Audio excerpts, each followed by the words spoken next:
सभी प्रतिभागियों को मेरा सादर नमस्कार।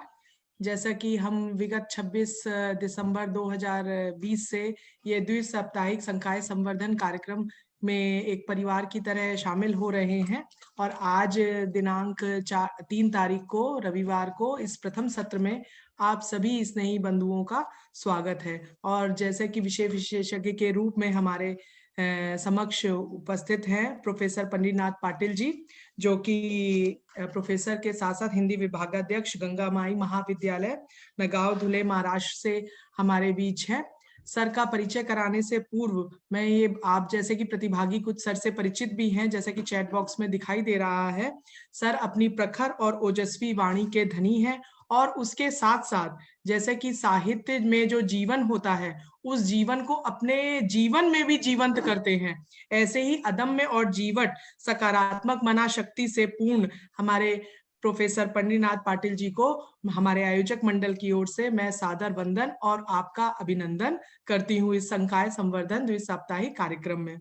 और सर, जैसे कि बहुत अनुभव है सर को 24 वर्षों से निरंतर सर अध्यापन का कार्य कर रहे हैं और उसके साथ-साथ सर की कई पुस्तकें प्रकाशित 7 से अधिक पुस्तकें प्रकाशित हो चुकी हैं, कई प्रकाशनाधीन भी हैं और सर के शोध आलेख इस राष्ट्रीय और अंतर्राष्ट्रीय स्तर पर 100 से अधिक शोध आलेख प्रकाशित हो चुके हैं और सर की जो मना शक्ति है, उसका मैं हरिवंश राय बच्चन की कुछ चंद पंक्तियों से सर का स्वागत करना चाहती हूँ, क्योंकि जो सीवी है वो तो सबके पठन-पाठन योग्य होती है, लेकिन जो ये पंक्तियाँ हैं और सर का जो आज का विषय है भारतीय दर्शन और मानव जीवन, उससे युक्त करती हुई पंक्तियाँ हैं हरिवंश राय बच्चन की। आज अपने स्वप्न को मैं सच बनाना चाहता हूँ। आज अपने स्वप्न को मैं सच बनाना चाहता हूँ। दूर की इस कल्पना के पास जाना चाहता हूँ। चाहता हूँ तैर जाना, सामने अम्बुदी पड़ा जो। कुछ विभा उस पार की इस पार लाना चाहता हूँ। ऐसे ही वक्तव्य और विभा के साथ आज भारतीय दर्शन और मानव जीवन के गोते हम सब लगाएँगे और मैं पुनः आज पाटिल सर का अपने आयोजक मंडल की ओर से पुनः अभिनंदन, प्रतिभागियों की ओर से पुनः अभिनंदन करती हूँ और आप अपना वक्तव्य दें, अपनी प्रखर वाणी से हमें सब अभिसिंचित करें। सर। 1 मिनट प्रखर वाणी से पहले मैं भी 1 मिनट की बात कर दूं। सबसे पहले नववर्ष की मंगल कामनाएं पाटिल सर। और इतने मैं शब्द नहीं है, मैं शब्द इस्तेमाल नहीं करूंगा। सर की तबीयत खराब है और उस तबीयत खराब होने के बावजूद आपने हमारे निवेदन को स्वीकार किया और अपनी बातों को हम सबसे साझा करने के लिए आपने हामी भरी। इसके लिए mount Carmel college Bangalore, Armapur college Kanpur, SPM college Delhi और रामानुजन कॉलेज दिल्ली का आपका हम चारों की ओर से दिल से आभार तो क्या कहूँ, कृतज्ञता ज्ञापित करता हूँ कि आपने समय दिया और हमारी बात की मान रखी। और अभी गरिमा जी ने बताया तो मैं तो यही कहूँगा कि कागज के पन्नों पे जरूरी नहीं है सब कुछ लिखा दिखाई ही दे, जो हृदय की अनुभूति है वह सब तक पहुँचे, ये बहुत बड़ी बात है। तो सर आप अपनी अनुभूतियों को हम सबसे साझा कीजिए, फिर हम लोग इसके बाद बातचीत करेंगे। जी सर। नमस्कार सभी प्रतिभागियों को प्रणाम। नववर्ष की सभी को मंगल शुभकामनाएं। रामानुजन कॉलेज, कानपुर कॉलेज, दिल्ली का कॉलेज और बेंगलुरु के कॉलेज, चारों संयोजक महाविद्यालय, उस महाविद्यालय के हिंदी विभागाध्यक्ष, हिंदी के सभी प्रेमी और आप सभी प्रतिभागियों। हिंदी अध्यापक का जो जीवन है वो काफी हद तक तत्व ज्ञान से जुड़ा हुआ हमारा जीवन होता है। काफी हद तक हम अध्यात्म से जुड़े हुए लोग हैं, क्योंकि हिंदी का ऐसा शायद ही कोई ऐसा प्राध्यापक या विद्यार्थी मिल जाए जिसने तुलसी पढ़ा ना हो, जिसने कबीर पढ़ा ना हो, जिसे सूर पता ना हो, जिसे जायसी पता ना हो। और ऐसे विद्वत जनों के सामने भारतीय दर्शन और जीवन, मनुष्य जीवन में उस दर्शन का क्या मोल है, यह बताना यह कोई सामान्य बात नहीं। परंतु मनुष्य जब जीवन जीता है, उस जीवन में उसे कई तरह के अनुभव आते हैं, कई तरह की किताबें वो पढ़ता है, कई तरह के लोगों से, संतों से, ऋषियों से, महर्षियों से हम मिलते हैं, और कई ऐसे लोगों से मिलते हैं कि जो लोग बिल्कुल आम जिंदगी जी रहे हैं, लेकिन अपने जीवन का तत्वज्ञान उनका इतना बड़ा होता है कि हम अचंभित होते हैं उन्हें देखकर।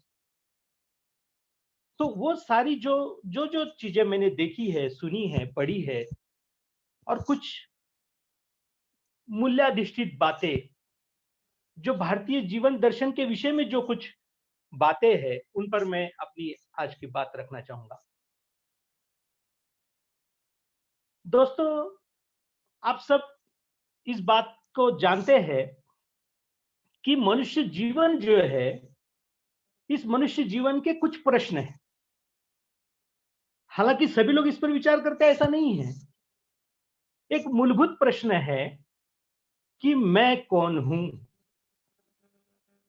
है ना? इस पर हम लोग चर्चा ही नहीं करते। मैं कौन हूं? तो मैं कहूंगा मैं डॉक्टर पंढरीनाथ पाटिल। तो अगर मुझे किसी ने बताया कि बताइए सर मैं कहाँ हूं, पंढरीनाथ पाटिल कहाँ है, अगर मैं यहाँ हाथ लगा के कहूंगा कि मैं पंढरीनाथ पाटिल, तो ये तो मेरा सीना है ना? मैं सिर पे हाथ लगाऊंगा तो ये सिर है, नाक है, आंखें हैं, हाथ है, पांव है, पेट है, सब कुछ आपको मिल जाएगा। पंढरीनाथ पाटिल कहीं मिलेगा नहीं। ये मूलभूत प्रश्न है। भारतीय दर्शन शास्त्र का सबसे पहला प्रश्न यह है कि मैं कौन हूं। और सबसे आश्चर्य की बात यह है कि 100% लोगों को पता नहीं कि मैं कौन हूं, क्योंकि उसकी खोज हमारे मनीषियों ने की, हमारे ऋषियों ने की, और उन्होंने अपने अपने विचार रखे, और फिर उससे बने दर्शन, और उस दर्शन की फिर शाखाएं बनी, फिर कई दर्शन बने। ये कैसे घटित होता गया?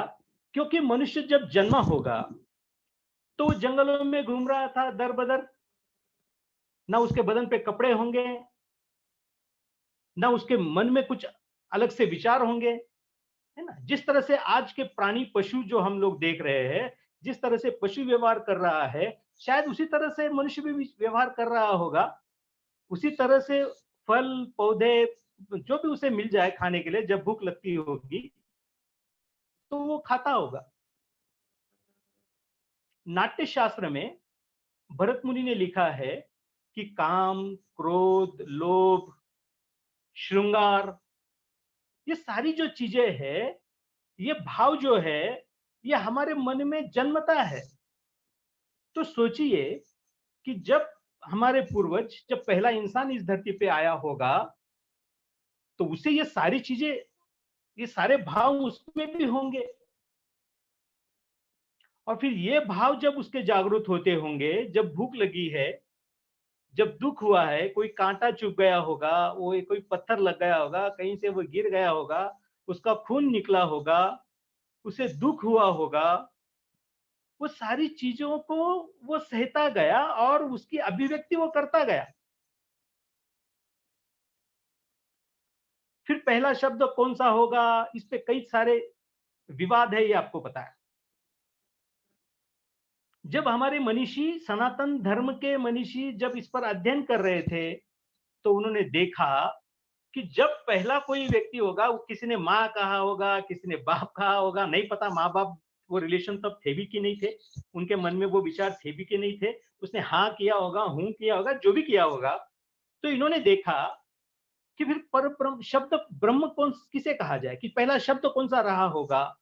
पर विस्पर उस पर बहुत सारा चिंतन हुआ, और उसी चिंतन से यह बताया गया कि ओम यह पहला शब्द रहा होगा, जिससे धरती का निर्माण हुआ, प्रकृति का निर्माण हुआ, वनस्पति, प्राणी, पशु, पक्षी, मनुष्य, ये सब बनते गए। ये हमने देखा है।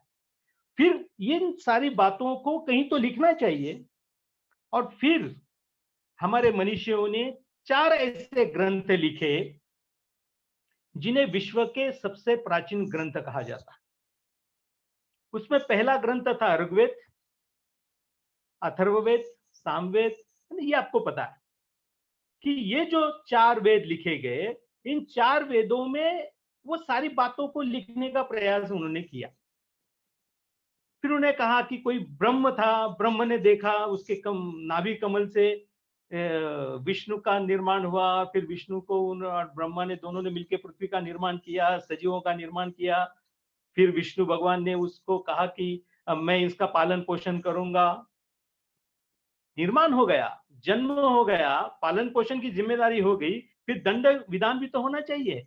इसलिए कहते हैं कि शिव जी का निर्माण किया गया और शिव जी ने फिर दंड देना शुरू किया। और इस तरह से सनातन धर्म में, वेदों में ब्रह्मा, विष्णु और महेश, इन त्रिदेवों का निर्माण किया गया।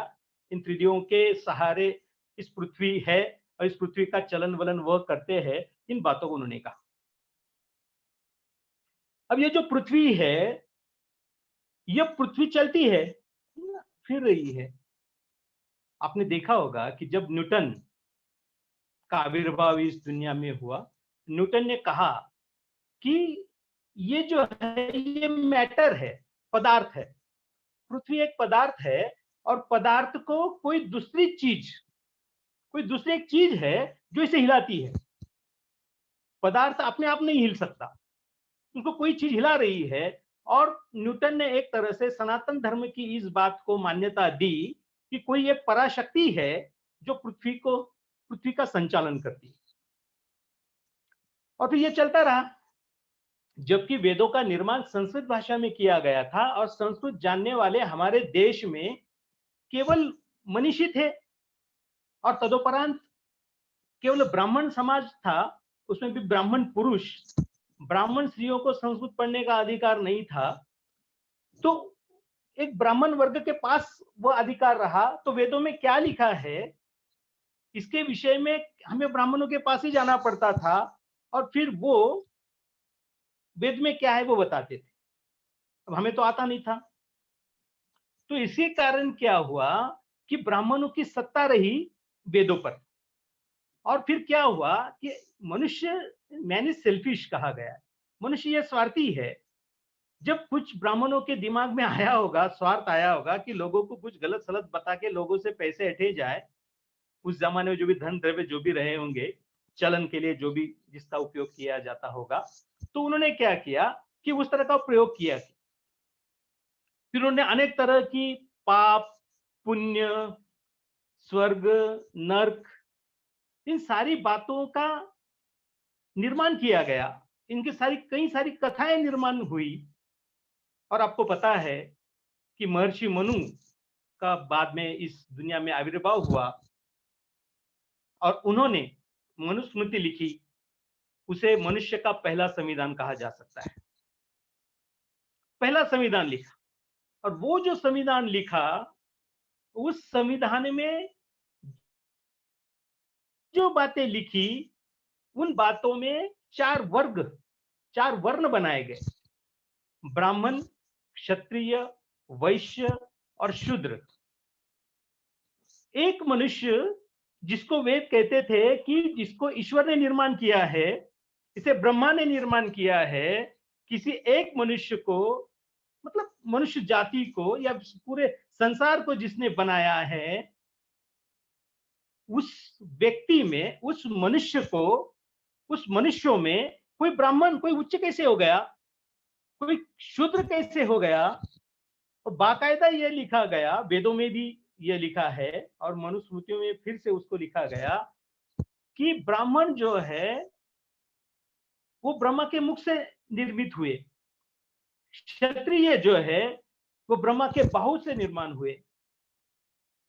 इसलिए जो ब्राह्मण है वो बुद्धिमान है, वो इस धरती के ब्रह्म है, उन्हें उच्च स्थान दिया गया। क्षत्रियों को बाहु से निर्माण किया, मतलब ये शक्तिशाली समाज है, शक्तिशाली वर्ग है, ये क्या करे, ये ब्राह्मणों की रक्षा करे। फिर पेट से वैश्य का निर्माण हुआ, तो वैश्य क्या करे, पेट के लिए लगने वाली सारी चीजें मतलब खेती हो, व्यापार हो, ये सारी चीजें कौन करे? वैश्य करे।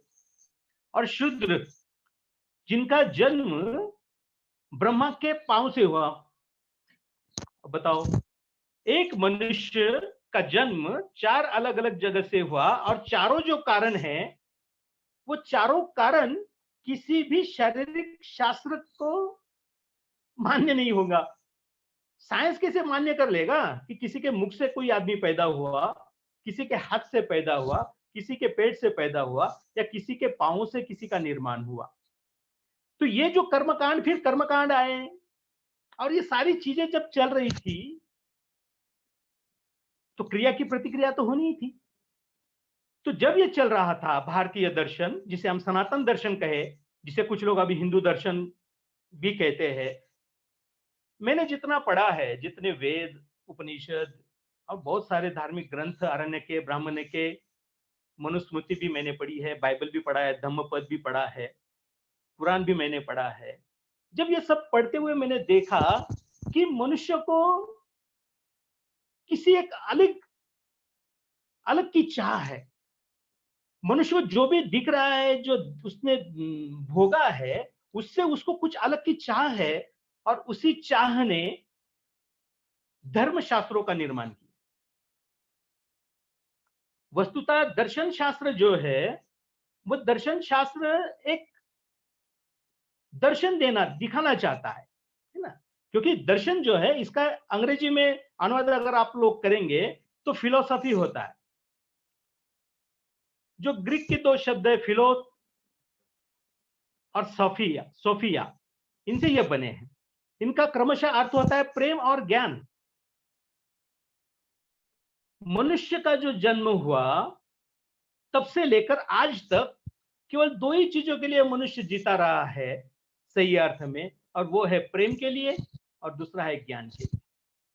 आप विचार कीजिए, आप सभी प्रोफेसर लोग हैं, सभी लोगों के पास अपने अपने घर है, अपनी बीवी बच्चे हैं, माँ बाप है, घर है, गाड़ी है, और जो भी होगा। हमसे प्यार करने वाले लोग हैं, हम भी उनसे प्यार करते हैं। फिर भी मुझे ये बताइए, क्या हमने प्यार पा लिया? क्या आप प्रेम पूर्ण हो गए? जैसी तो आपने पढ़ा है, जैसी के साहित्य में आपने देखा होगा, पद्मावत की बात ले लीजिए, कि प्रेम के लिए एक साधक अपने ईश्वर को प्राप्त करने के लिए किस किस तरह की अड़चनों को पार करते हुए चला जाता है, और उसको हीरामन तोता, मतलब जो गुरु का प्रतिनिधित्व उसमें करता है, गुरु की आवश्यकता है। गुरु अगर नहीं है तो हम अपने लक्ष्य तक कैसे पहुंचेंगे? और फिर गुरु भी किस तरह के? आज अगर 20वीं 21वीं शताब्दी में हम गुरु के विषय में देखें तो कई तरह के गुरु हमें दिखते हैं, लेकिन ये सारी चीजें उन गुरुओं के लिए नहीं है। ये उन गुरुओं के लिए कहा गया कि जिन गुरुओं ने हमारे शिष्यों को, अपने शिष्यों को दर्शन करवाया। अब दर्शन क्या है? कन्हैयालाल मिश्र प्रभाकर जी का एक निबंध था, आपने पढ़ा होगा, बिरला मंदिर देखने चलोगे, निबंध का नाम था। उसमें उन्होंने बताया कि देखना क्या है, जो सामने आया देख लिया, जो भी आया। हम हर चीज, हर वस्तु, हर व्यक्ति को देखते हैं, प्रकृति को देखते हैं, नदी को देखते हैं, समंदर को देखते हैं, आकाश को देखते हैं, सारी चीजें, ये सारी चीजें आ गई। और दर्शन, उन्होंने उस बहुत सुंदर प्रश्न उठाया है कि जब दिल्ली में हमारे घर कोई आता है तो हम अक्सर कहते हैं कि चलो बिरला मंदिर देखने जाते हैं। तो क्या मंदिर भी देखने की जगह हो गई है? उनमें बसी हुई मूर्तियां क्या देखने की जगह है? तो बिल्कुल वो देखने की जगह बनी है। तो दर्शन है क्या? मित्रों, अभी आप जहां पर भी बैठे हो, आपके पास संभवतः मां नहीं है, पिताजी नहीं है, लेकिन मैं दावा करता हूं कि आप एक पल के लिए आंखें लगा लीजिए और ध्यान कीजिए कि मेरी माँ अब कहाँ होगी, मेरे पिताजी अब कहाँ होंगे, 100% आप उनका दर्शन कर लेंगे। वो आपके पास है क्या अभी? नहीं है। आपके गुरु अगर आपके पास, माँ बाप अगर पास है लेकिन गुरु नहीं है, तो गुरु को आंखें लगाकर गुरु को स्मरण कर लो, आपके प्राध्यापकों को स्मरण कर लो। स्मरण से क्या हुआ कि आपने अपनी आंखों के सामने उनकी मूर्ति देख ली, उनकी तस्वीर देख ली। और ये जो दो चीजें हैं, देखना प्रत्यक्ष है और दर्शन अनुभव है। और पूरा भारतीय दर्शन शास्त्र इस पर टिका हुआ है, प्रत्यक्ष और अनुभव। भारतीय दर्शन शास्त्र की दो मूल शाखाएं हैं, एक है आस्तिक दर्शन, दूसरा है नास्तिक दर्शन। आस्तिक दर्शन जो है, वह आस्तिक दर्शन उस दर्शन को कहते हैं जो वेदों को, ईश्वर को, आत्मा को, परमात्मा को, पुण्य को, पाप को, स्वर्ग को, नरक को, इनको सारी चीजों को वो मान्यता देते हैं, वह आस्तिक दर्शन। उसमें षट दर्शन है, उसमें सांख्य दर्शन है, मीमांसा दर्शन है, योग दर्शन है, ये सारी चीजें आपको पता है। और जो नास्तिक दर्शन है, अब नास्तिक दर्शन क्या है? नास्तिक दर्शन वह दर्शन है जो वेदों को मान्यता नहीं देता, जो पाप पुण्य को नहीं मानता, जो स्वर्ग नरक की कल्पना को कल्पना समझता है और इस संसार को परमात्मा ने बनाया है, ईश्वर ने बनाया है, इसको वह नकारता है। साथ ही वो क्या चाहता है? प्रत्यक्ष अनुभव चाहता है। वेदों ने, उपनिषदों ने, पुराणों ने, आख्यानों ने, ब्राह्मणों ने, आरण्यकों ने और सारे ग्रंथों ने क्या कहा? ईश्वर है, परमात्मा है, उसके लिए तपस्या करिए, उसके लिए यज्ञ याग कीजिए, उसी के लिए उपवास पकड़िए, उसी के लिए ध्यान धारणा साधना कीजिए। और नास्तिक दर्शन कहता है, चलो ठीक है, आपका ईश्वर है ना, तो बताओ कहां पे है। नास्तिक दर्शन पे ना, क्योंकि यह विषय इतना गंभीर है दोस्तों, आपको भी पता है, मैं लगातार 100 दिन भी बोलता रहूं एक एक विषय को लेकर। जैसे सांख्य योग को लेकर बोले तो पूरा एक दिन 5, 6, 10 घंटे हम बात करेंगे, तब जाके थोड़ा बहुत सांख्य दर्शन के आसपास हम पहुंचेंगे। मीमांसा दर्शन तो बहुत ही बड़ा दर्शन है। आपने देखा होगा कि अद्वैत, द्वैत, विशिष्टाद्वैत, ये सारी चीजें जो हमने सूरदास और तुलसीदास जी को पढ़ते हुए हमने देखा, खासकर सूरदास जी को पढ़ते हुए कि चैतन्य महाप्रभु विशिष्टाद्वैत संप्रदाय से ये वो हमने पढ़ा है। तो ये सब मीमांसा दर्शन के अंतर्गत आते हैं। तो आस्तिक दर्शन बहुत बड़ा दर्शन है।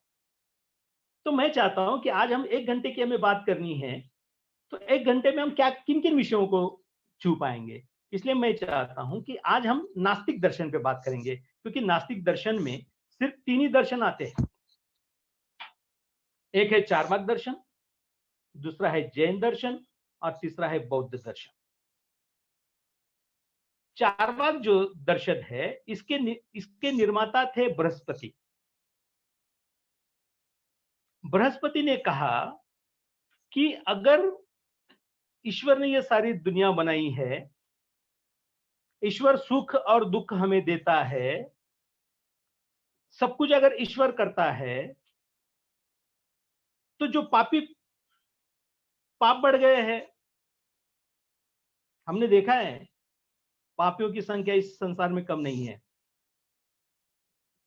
3 साल की बच्ची से बलात्कार करने वालों की संख्या कम है क्या हमारे देश में? तो इन पापियों का सर्वनाश करने के लिए वो प्रभु क्यों नहीं आता? भगवत गीता में लिखा है ना, यदा यदा ही धर्मस्य ग्लानिर्भवति भारत अभ्युत्थानम अधर्मस्य तदात्मानं सृजाम्यहम्। तो क्या अब पाप नहीं हो रहा है?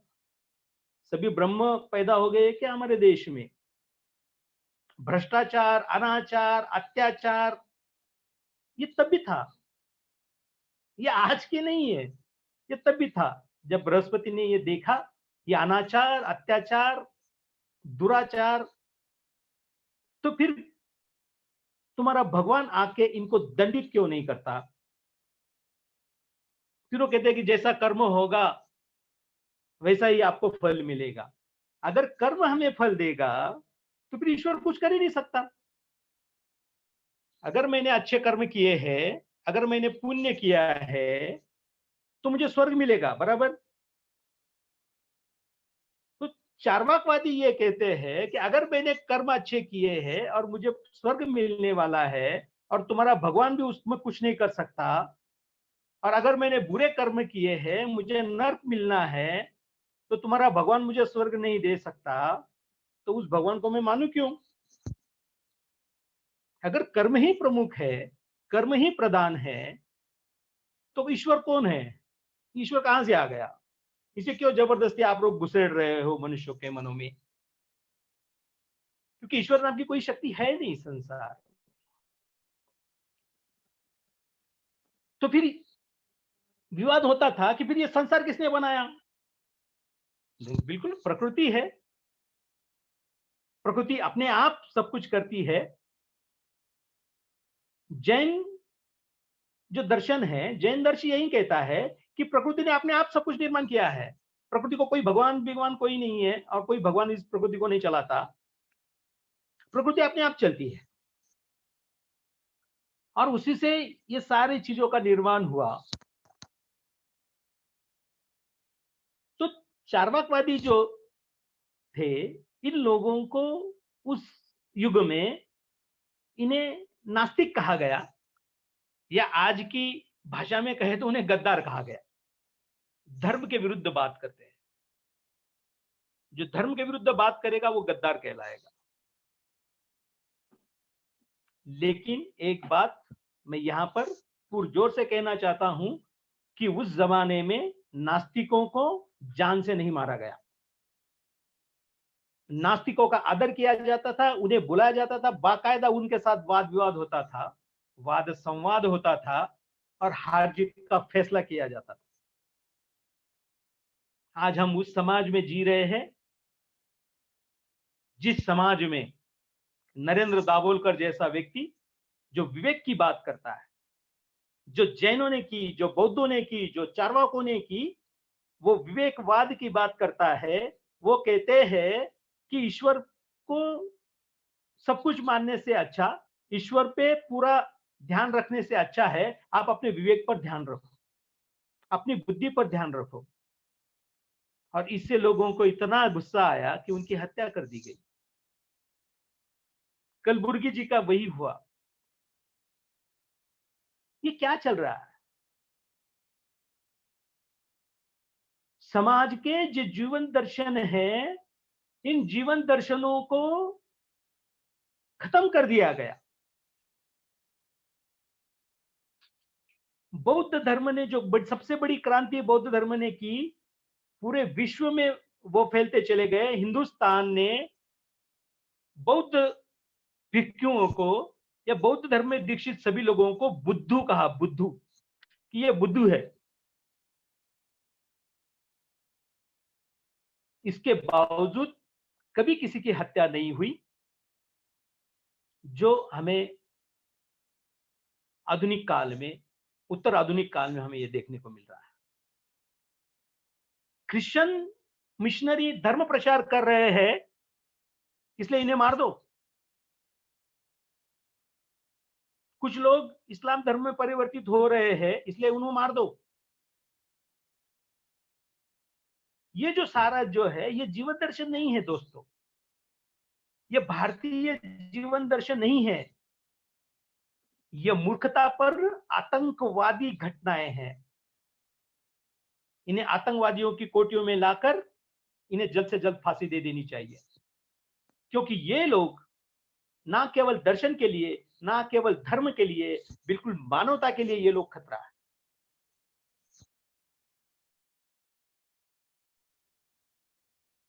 अगर दम है तो वो सामने आए, चर्चा करे उन लोगों से जो विवेकवाद का प्रचार प्रसार करते हैं। चार्वाकवादी कहिए मुझे, जो चार्वाकवादी है उनसे सामने आके आस्तिकवाद आपका सिद्ध करे, या फिर नाक घिसकर माफी मांगे और वापस लौट जाए।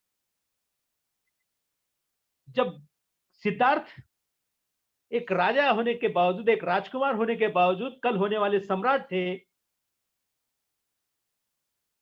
जब अपने मंत्री महामंत्री के साथ बाहर गए, उन्होंने देखा कि एक बूढ़ा व्यक्ति लाठी के सहारे चल रहा है। बुद्ध ने पूछा, सिद्धार्थ ने पूछा महामंत्री से कि महामंत्री, ये व्यक्ति ऐसा क्यों चल रहा है? उन्होंने कहा, सिद्धार्थ, ये व्यक्ति बूढ़ा है।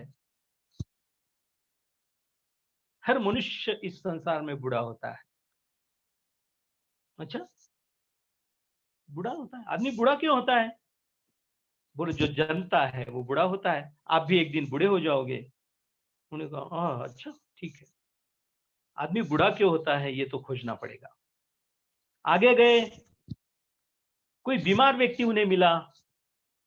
उन्हें महामंत्री से फिर पूछा कि ये, उन्होंने बताया कि ये बीमार है। तो ये बीमार क्यों है? बोले, हर व्यक्ति अपने जीवन काल में बीमार होता है। आगे गए, उन्होंने एक प्रेत यात्रा देखी। उन्होंने पूछा, ये आदमी लेटकर इसे कहाँ लेके जा रहे लोग? उन्होंने बताया कि राजकुमार, ये आदमी को कोई लिटा कर नहीं ले जा रहा है, ये मर गया है। बीमारी, वृद्धावस्था और मृत्यु, ये 3 दुख है मनुष्य के जीवन में। मनुष्य के जीवन में कोई व्यक्ति बीमार नहीं पड़ना चाहता, पर वो पड़ता है। कोई व्यक्ति बूढ़ा नहीं होना चाहता, पर वो बूढ़ा होता है। कोई व्यक्ति मृत्यु नहीं चाहता, पर वो मरता है। सिद्धार्थ ने देखा कि ये इतनी पीड़ा मनुष्य जीवन में है, फिर इसकी पीड़ा दूर करने के लिए कोई प्रयास क्यों नहीं किया गया? जब उन्होंने इसकी छानबीन की तो उन्हें पता चला कि इसका प्रयास किया गया। और क्या प्रयास? ब्राह्मणों के पास जाओ, धागा बंधवाओ, यज्ञ करो, उनको दान धर्म करो। अब गरीब व्यक्ति बूढ़े नहीं होते क्या? क्या गरीब व्यक्ति बीमार नहीं होते? क्या गरीब व्यक्ति मरते नहीं? और मरने के बाद भी स्वर्ग नरक की कल्पना और स्वर्ग में भेजने के लिए फिर उस व्यक्ति का शोषण, ये सारी चीजें जब उन्हें पता चली तो सिद्धार्थ को बहुत दुख हुआ। यशोधरा जैसी सुंदर पत्नी, राहुल जैसा अत्यंत सुंदर और प्यारा बच्चा छोड़कर आधी रात में सिद्ध अर्थ निकल गए, सिद्ध प्राप्ति करने के लिए। आपको क्या लगता है कि सिद्धार्थ गए और उन्हें सब कुछ प्राप्त हो गया? इतना आसान नहीं था। सिद्धार्थ गए, जंगलों में, वनों में, बिहड़ों में घूमते रहे। उन्हें कई गुरु मिले। किसी ने अष्टांग करने को कहा, किसी ने योग याग करने को कहा, किसी ने कोई अलग अलग तरह के तंत्र मंत्र, जो भी यत्र तत्र सर्वत्र जो भी चीजें थी वो सब भी थी, उन्हें कहा, उन्होंने किया। इतना सब कुछ करने के बाद उन्हें ध्यान में आया कि अरे हम क्या कर रहे हैं? अगर आंखें लगाकर ओम नमः शिवाय करेंगे, या विष्णुए नमः करेंगे, या दुर्गे नमः करेंगे, तो ज्यादा से ज्यादा उस ईश्वर की मूर्ति आपके सामने आपको दिखेगी। इससे अलावा और कुछ नहीं। और दर्शन जो है, जब तक सत्य का दर्शन नहीं होगा, जब तक प्रत्यक्ष अनुभव नहीं होगा, तब तक हम उसे सत्य कैसे मानें? सनातनी लोगों ने शिव की एक मूर्ति तैयार कर दी है कि शिव ऐसे थे, ब्रह्मा ऐसे थे, कृष्ण ऐसे, राम ऐसे। ध्यान में बैठेंगे आप लोग भी, ध्यान करके देखिए।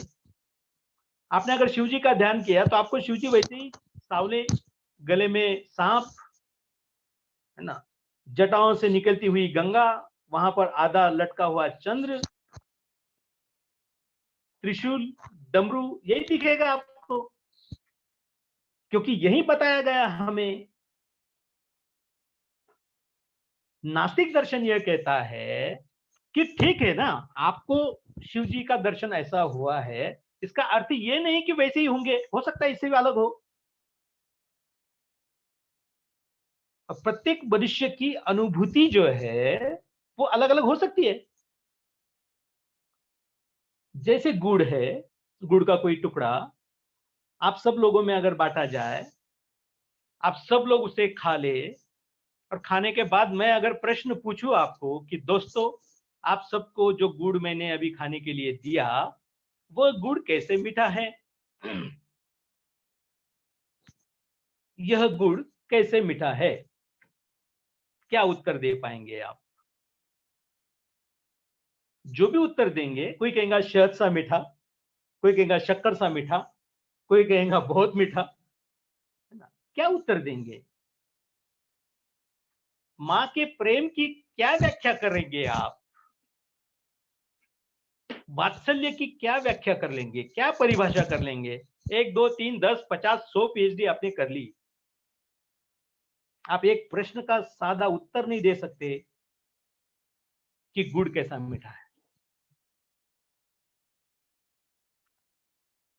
नास्तिक दर्शन यही कहता है कि वेदों में कुछ ऐसे प्रश्न, अनगढ़ प्रश्न पूछे गए हैं जिनका कोई उत्तर ही नहीं, क्योंकि प्रश्न ही खुद उत्तर है।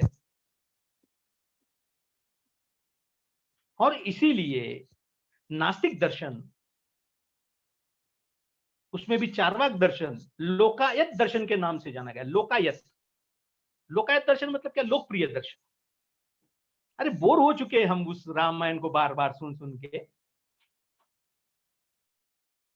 वही राम, वही सीता, वही रावण, वही कुंभकर्ण।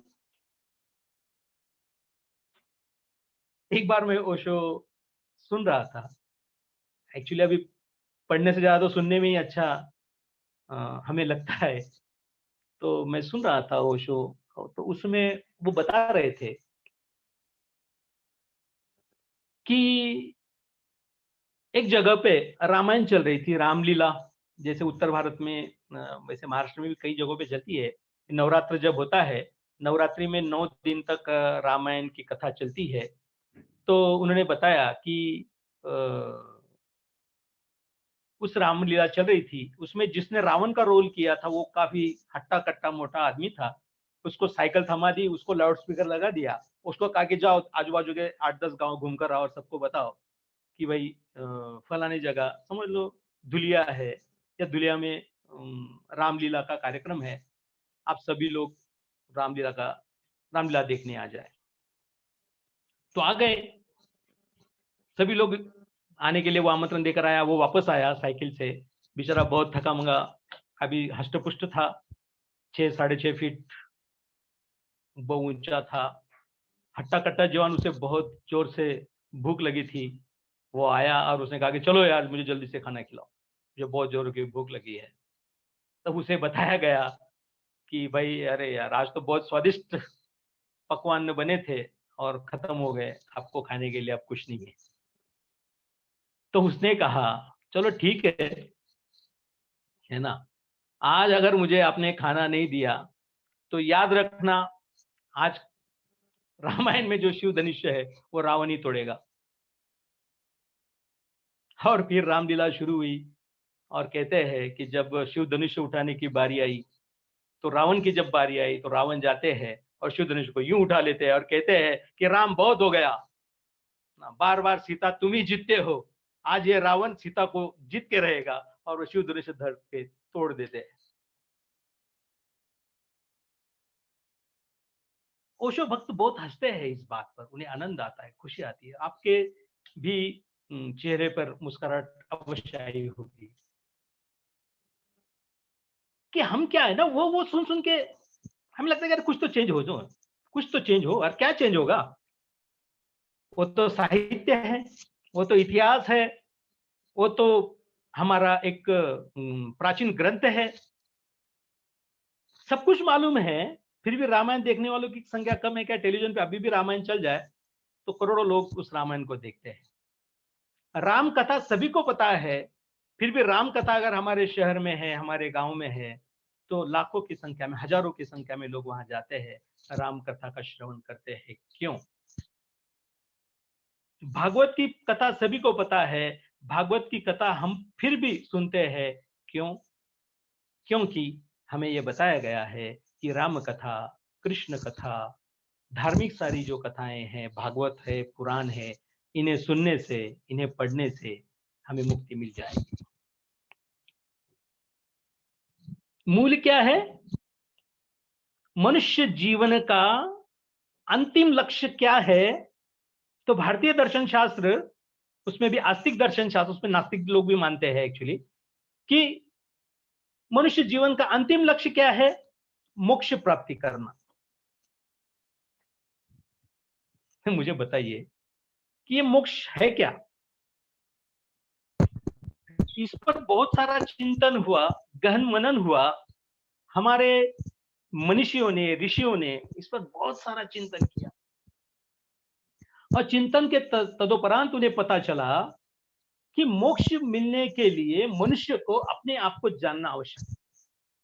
जो मैंने शुरुआत में आपसे कहा कि भारतीय दर्शन शास्त्र की जीव ही यह है कि मैं कौन हूं, मैं कहां से आया और मैं कहां जाऊंगा। तो क्या हुआ? इस पे मंथन हुआ। मैं कौन हूं? इसके उत्तर आए कि मैं आत्मा हूं, मैं ईश्वर का अंश हूं, अहम ब्रह्मास्मि। आपको पता है शंकर ने इसका दावा किया कि अहम ब्रह्मास्मि, कि मैं ब्रह्म हूं, मैं सब कुछ हूं, मैं विश्व निर्माता हूं, क्योंकि मैं यह सब कुछ देखता हूं। मैं ब्रह्म हूं क्योंकि मैंने पुत्र या पुत्री को जन्म दिया, मैं निर्माता हूं, मैं जन्म दे सकता हूं।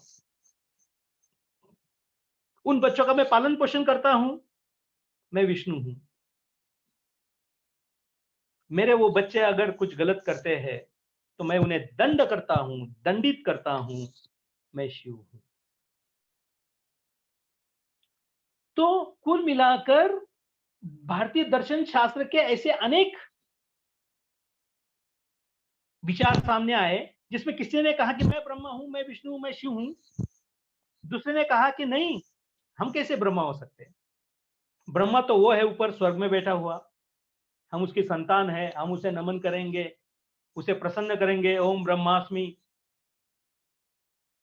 ओम ब्रह्मदेवाय नमः, ओम पार्वते नमः, ओम शिवे नमः। इस तरह की जब जाप, तंत्र मंत्र, एक तंत्र शास्त्र, तंत्र दर्शन शास्त्र एक अलग है। इसमें इस तरह के तंत्र और मंत्र बनाए गए, इन पे बताया गया कि इसका नामस्मरण करने से क्या होगा, आपको ब्रह्म की प्राप्ति होगी, फिर ब्रह्म क्या करेगा, आपको आशीर्वाद देगा वगैरह। आपने देखा होगा कि रामायण में भी ये बताया गया है कि रावण ब्राह्मण थे और बहुत उच्च कोटि के विद्वान थे। शिव तांडव स्तोत्र आप कभी पढ़िए, सुनिए, अप्रतिम अप्रतिम रचना। इतना बड़ा कवि हृदय का मनुष्य विलन बना के रख दिया रामायण में। और हमारे गोस्वामी तुलसीदास ने तो बची कुची इज्जत बेचारे रावण की खा और खाक कर दी। रावण के नाम से लोगों को डर लगता है और हम अनायास ही कह देते हैं कि रावण राज्य। आपको मैं ये बता दूं, बिल्कुल जिम्मेदारी से मैं ये आपको बता रहा हूं कि राम राज्य से रावण राज्य में लोग सुखी थे। कहते हैं सोने की लंका थी। नास्तिक दर्शन की बात कर रहा हूं, ये आप ये मत समझ लेना कि मैं मेरी बात कर रहा हूं। नास्तिक दर्शन में जो चार्वाकवादी है वो इसका प्रैक्टिकल, प्रात्यक्षिक अनुभव करते हैं कि रावण की लंका सोने की थी, रावण की लंका में एक आम आदमी सोने की थाली में खाना खाता था। राम राज्य में क्या था? गरीब थे बहुत सारे लोग, झोपड़ियों में रहते थे, गली कुचों में रहते थे, भिक्षा मांगकर खाने वाले लोग थे, जंगलों में रहने वाले लोग थे। रावण की पत्नी मंदोदरी को सती कहा जाता है दोस्तों। मंदोदरी को कोई तकलीफ रावण ने नहीं दी। अपनी बहन की नाक काटने वाले को, अपनी बहन की नाक और कान काटने वाले को, यहां तक कुछ कवियों ने कहा है कि उनकी बहन के शूर्पणखा जो थी उसके स्तन तक काटे गए थे। अपनी बहन की नाक, कान और स्तन काटने वाले को कुछ ना कुछ दंड देना चाहिए कि नहीं देना चाहिए? देना चाहिए। तो फिर कैसे देना चाहिए? वो कहते हैं ना, कभी कभी विद्वान लोग भी भ्रष्ट मार्ग पर चले जाते हैं। अपनी बहन से वो इतना प्यार करता है कि बहन की वो पीड़ा वो सह नहीं पाता, देख नहीं पाता, और सोचता है कि जो राम है, उन्हें पता है कि ये सम्राट दशरथ का पुत्र है, बहुत शूरवीर है, अगर हम इसे युद्ध करेंगे जंगल में तो ये हमें मार देगा। तो हम इसे क्या करें कि उस जंगल से निकाल कर उसे परेशान करें और उसकी पत्नी को हर ले, और फिर उनकी पत्नी को, माता सीता को वहां से उठाकर वो ले जाते हैं, वहां पर उन्हें सम्मान से रखते हैं। कुछ लोग कहते हैं कि रावण अगर चाहता तो सीता से दुष्कर्म कर सकता था। नास्तिकवादी तो ये कहते हैं कि रावण मूर्ख था, उसने ऐसा नहीं करना चाहिए था। अगर वो आया था माता सीता से जब वो भिक्षा मांग रहा था, और जब सीता जी उस लक्ष्मण रेखा के बाहर आई थी, तो वहीं पकड़कर उनके नाक या कान काट देता तो विषय खलास हो जाता, समाप्त हो जाता। राम ढूंढते रह जाते रावण को, कभी रावण उनको नहीं मिलता। कुछ लोगों का यह मानना है कि स्त्रियों के विषय में रावण राम से ज्यादा आस्थावान था, और इसीलिए उसने क्या किया, सीता माता को जैसे के वैसे उठाकर ले गया और पवित्रता से उन्हें वहां पर अशोक वाटिका में रखा। ये सारे तर्क है।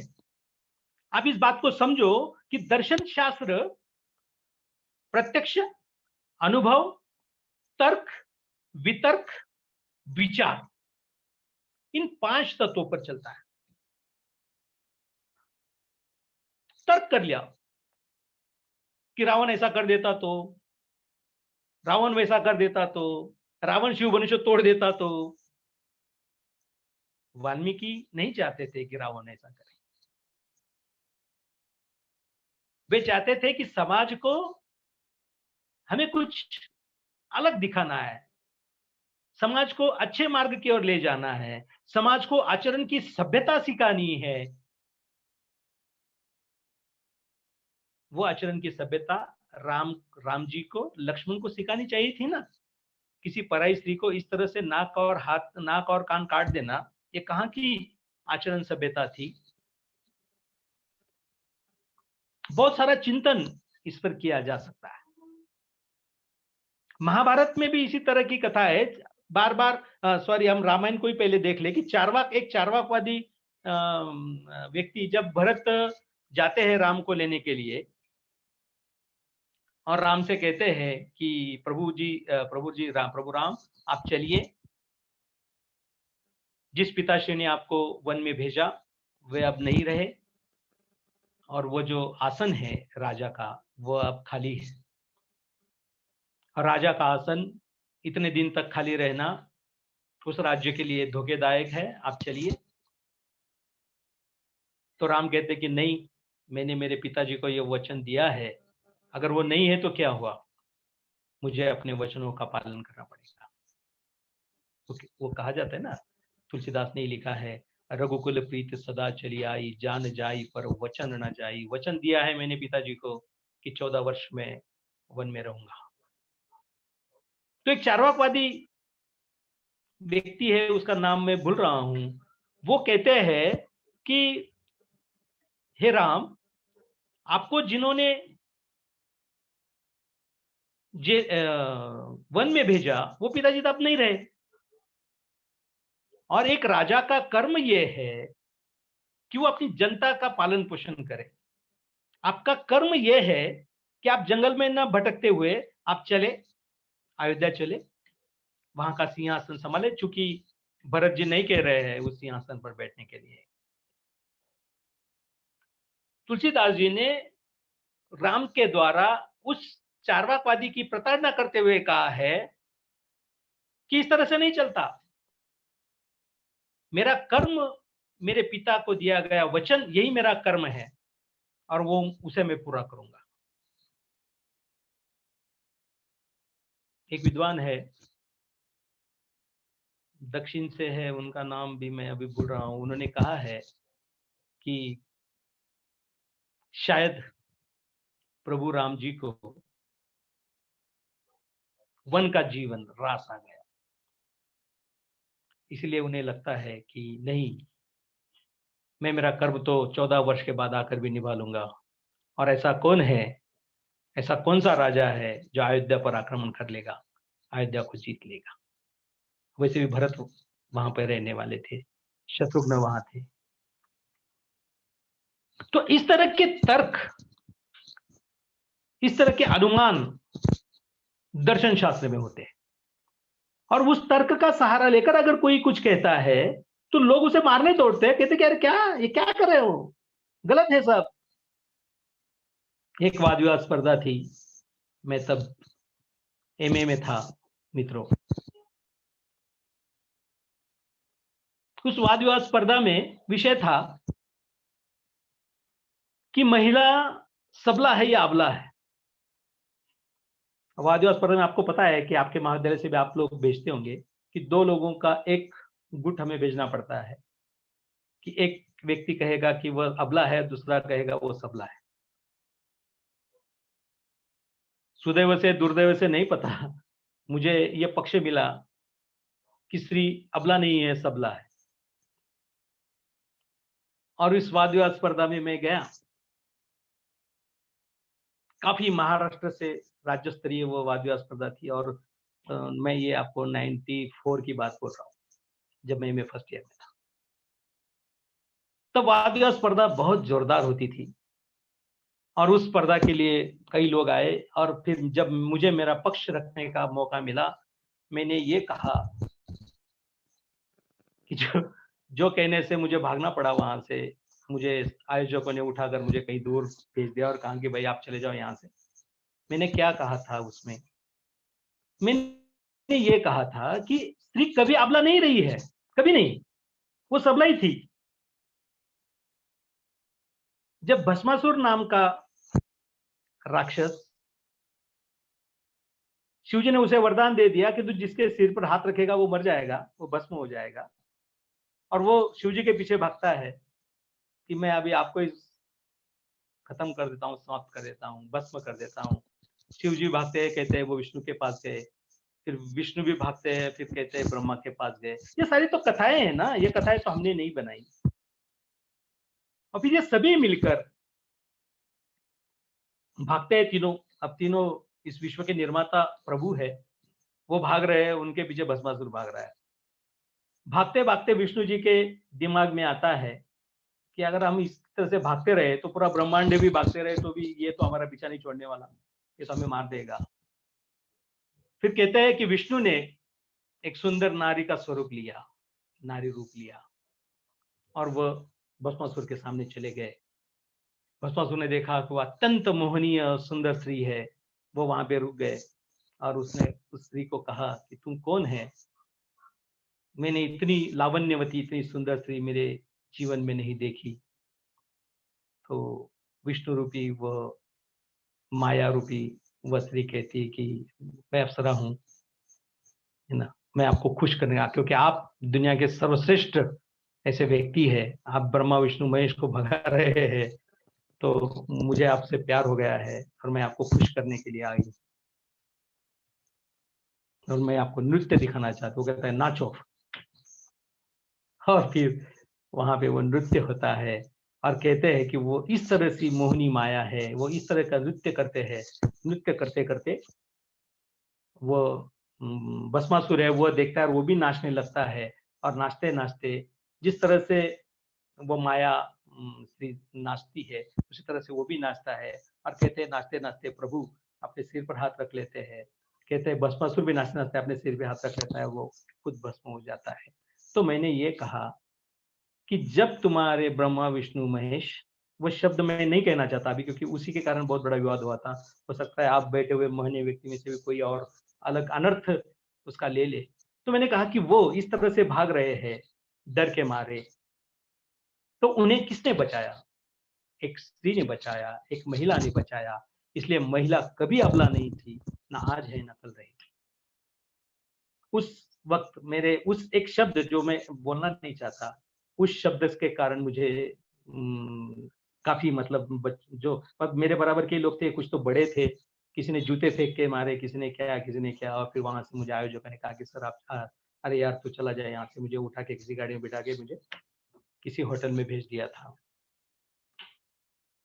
अच्छी बात ये बताता हूँ कि वो वाद विवाद स्पर्धा में जीता था क्योंकि सच्चाई, सच को आंच नहीं होती, क्योंकि वो मेरी बात तो थी नहीं। आपने ही पुराण लिखे, आपने ही कथा लिखी, और उस कथा पर कोई इस तरह का वक्तव्य कर सकता है। दर्शन शास्त्र इस तरह की अनुमति देता है आपको बोलने की, लेकिन उसको सिद्ध करना पड़ेगा। प्रत्यक्ष और अनुभव दोनों चीजों को आपको बताना पड़ेगा, और वो सारी चीजें जो है वो करने की क्षमता उस व्यक्ति में होनी चाहिए जो इस विषय में बात करता है। दोस्तों, चार्वाक जो थे, मतलब चार्वाकवादी जो थे, वो चार्वाकवादियों ने, लेकिन नास्तिकता इस कदर बढ़ गई उनकी कि लोगों को लगने लगा कि अरे ये केवल बुद्धि के सहारे चलने वाले लोग हैं, और ईश्वर जो है बुद्धि से मिलने वाली वस्तु नहीं है। ईश्वर बुद्धि से नहीं मिलते, ईश्वर दिल से मिलते हैं, हृदय से मिलते हैं। विचार अगर आप करेंगे तो आपको ईश्वर नहीं प्राप्त होगा। फिर अगर हम बौद्ध दर्शन के ओर आए तो आपको यह पता चलेगा कि भारतीय दर्शन जो था, सनातन दर्शन जिसे हम कहेंगे, जो सनातन दर्शन जो था, वो दर्शन में कर्मकांड, अंधश्रद्धा, बाह्याडंबर इस कदर पसर गए थे कि जब बुद्ध ने देखा कि अरे ये इस तरह से अगर चलेगा तो आम आदमी का जीना मुश्किल हो जाएगा, दुभर हो जाएगा। जो संस्कृत देव भाषा के रूप में मानी गई है, वो देव भाषा केवल इन्हें गिने लोग ही जानते हैं। समाज का आम व्यक्ति, सामान्य व्यक्ति, फिर वो क्षत्रिय हो, वैश्य हो, शूद्र हो, ये सभी लोग पीड़ित है। और जबकि उन्होंने जो देखा था, मृत्यु देखी थी, बुढ़ापा देखा था, उन्होंने कहा कि ये अगर हुआ है तो इसका कोई तो कारण है। कारण के बिना कारण कुछ भी घटित नहीं होता। गौतम बुद्ध का यह मूल सिद्धांत है। कुछ ना कुछ कारण है कि आप बुढ़े हुए, कुछ ना कुछ कारण है कि आप बीमार हुए, कुछ ना कुछ कारण है कि आप मृत्यु को प्राप्त हुए। और इसे इनके कारणों को अगर खोजा जाए तो इनको टाला जा सकता है, इन दुखों को टाला जा सकता है। बुद्ध ने जब ज्ञान प्राप्त कर लिया तो उन्होंने कहा कि सर्व जगत जो है वह दुख है, दुखी है। संसार में ऐसा कोई व्यक्ति नहीं मिलेगा आपको कि जिसको कोई दुख नहीं है। फिर अगर दुख है, उसका कोई कारण है, और अगर कारण का पता चल जाए तो दुख से मुक्ति मिल सकती है। गौतम बुद्ध वो साइंटिस्ट थे जिन्होंने पहले प्रयोग अपने आप पर किया कि जीवन दुख का सागर है और उससे तर जाना है तो आपको कुछ ना कुछ तो करना पड़ेगा। तो क्या करना पड़ेगा? बुद्ध ने कहा कि सबसे पहले हम अपने आप को जान ले, मैं कौन हूं। भारतीय दर्शन का मूल है मैं कौन हूं,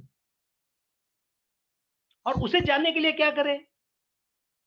उसे जानने के लिए कोई तंत्र नहीं, कोई मंत्र नहीं, कोई अलग यज्ञ याद करने की जरूरत नहीं। तो फिर क्या करें? तो उन्होंने एक ध्यान सिखाया था, अपने शिष्यों को ध्यान सिखाया। क्या था वो ध्यान? जैसे मैंने आपको बताया कि सनातन धर्म में ओम नमः शिवाय, वैष्णवे नमः, ब्रह्मदेवाय नमः, कृष्णाय नमः, वासुदेवाय नमः, ऐसे ऐसे बताया गया। जिस सगुण ईश्वर है उनके नाम से जप करने को कहा, और उनकी एक मूर्तियां हमारे सामने खड़ी कर दी। और अगर हम ध्यान करते वक्त आंखें लगाकर जब हम ध्यान कर रहे हैं तो हमें प्रभु राम का चित्र दिखता था, कृष्ण दिखते थे, लोग उसी में खुश थे और कहते थे कि मैंने ब्रह्म को पा लिया, मैंने विष्णु को पा लिया, मैंने राम को पा लिया, मैंने कृष्ण को पा लिया। बुद्ध ने कहा कि यह संसार किसी भी ईश्वर की इच्छा से नहीं चलता। तो फिर वो ध्यान क्या था? उन्होंने बिल्कुल सामान्य, उन्होंने कहा कि कोई मंत्र मिंत्र मत जपो, आंखें लगाकर बैठिए और देखिए, अपना पहले शरीर ध्यान कर लीजिए। मेरे पांवों की उंगलियां, है ना, वक्त जो है दोपहर का समय है, वरना मैं आप सभी को, अगर सुबह और शाम का समय होता आलोक जी, तो इन सबको मैं ध्यान करवाता। और फिलहाल अभी 1 महीने से तो मैं ध्यान बहुत अच्छी तरह से कर रहा हूँ और उससे काफी उपलब्धि मुझे हो रही है। जो स्पिरिट भी एक अच्छा, मतलब आपके सोल जो है, आत्मा जो है, या आपका जो आत्मविश्वास है, उसे ये ध्यान बढ़ाते हैं। गौतम बुद्ध ने उसको किया था। उन्होंने कहा कि ध्यान कीजिए, शरीर ध्यान उन्होंने बताया। पहले शरीर ध्यान करिए। शरीर ध्यान के बाद उन्होंने बताया कि जो सांसें हैं वो सांस ही सब कुछ है।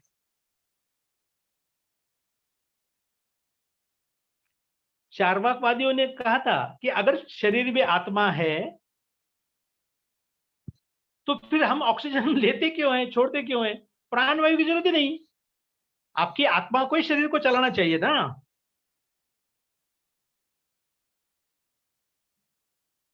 बुद्ध ने कहा कि उसके बाद क्या करें? आप जो सांस आ रही है, अंदर जा रही है, उसकी ओर ध्यान रखें। फिर वो बाहर जा रही है, उसकी ओर ध्यान रखें। अंदर जा रही है, उसकी ओर ध्यान रखें। बाहर जा रही है, उसकी ओर ध्यान रखें। और जब ये क्रिया सतत सतत होती रहेगी, 1 दिन 2 दिन की बात नहीं है दोस्तों, दशकों लग जाते हैं इन चीजों में। फिर ध्यान करते करते आपको एक समय ऐसा आता है, आपको पता चलता है कि अरे, अंदर भी मैं हूं, बाहर भी मैं हूं।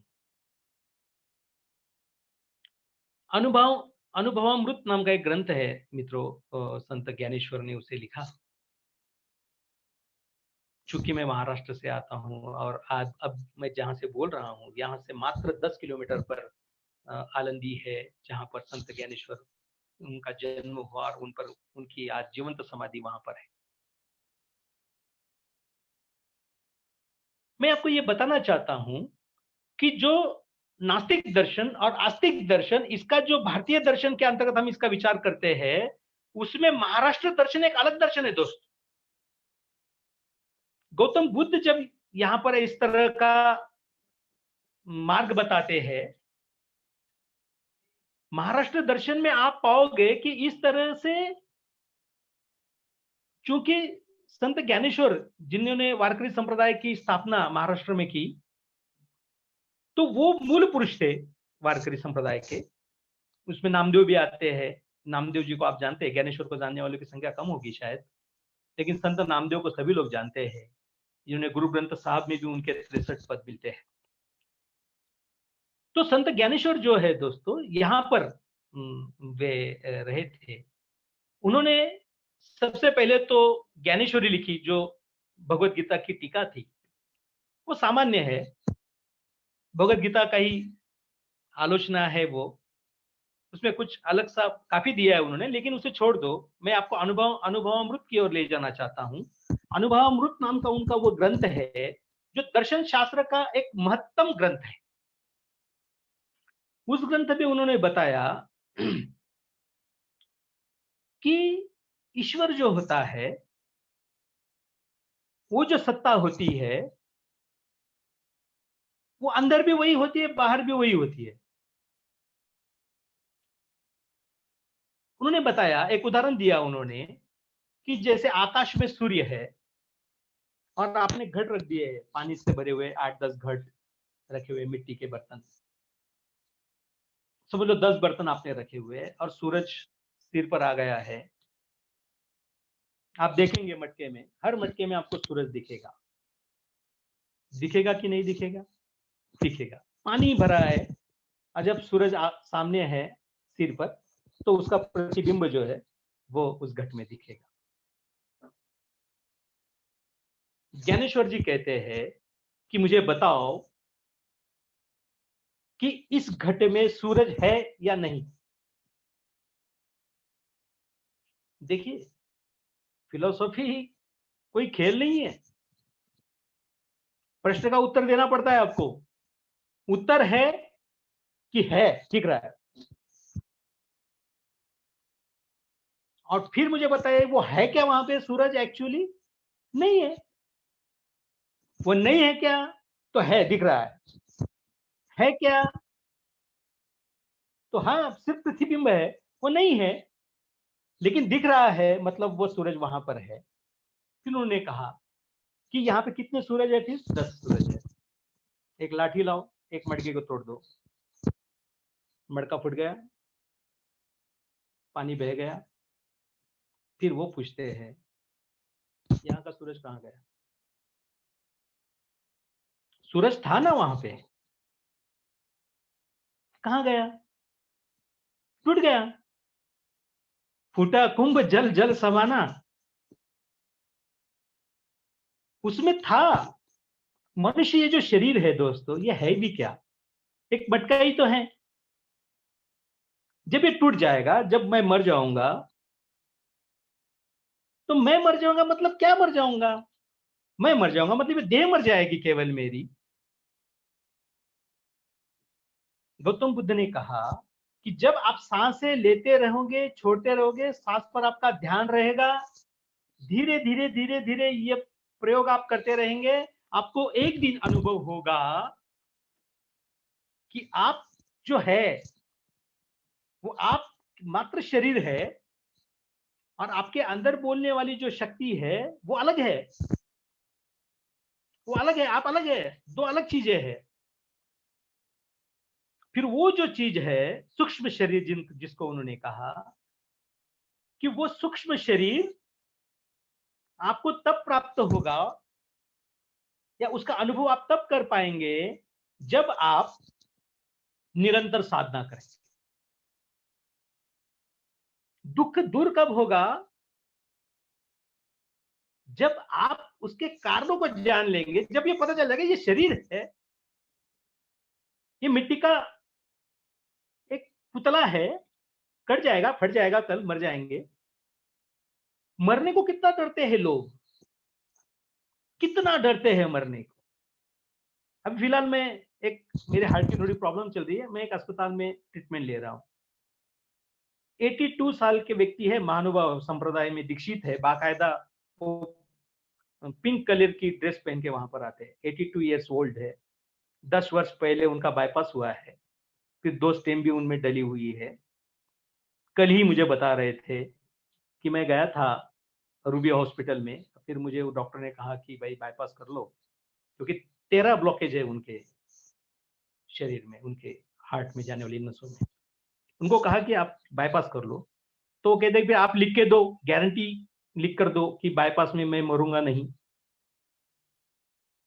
जिस महानुभाव संप्रदाय ने परकाया प्रवेश सिखाया, परकाया प्रवेश का पहला प्रयोग स्वामी चक्रधर ने किया, उस चक्रधर स्वामी के विचारों पर चलने वाला 82 वर्ष का व्यक्ति ये कहता है कि मैं मर जाता सर, बोले वहां पे। तो मैंने कहा नहीं।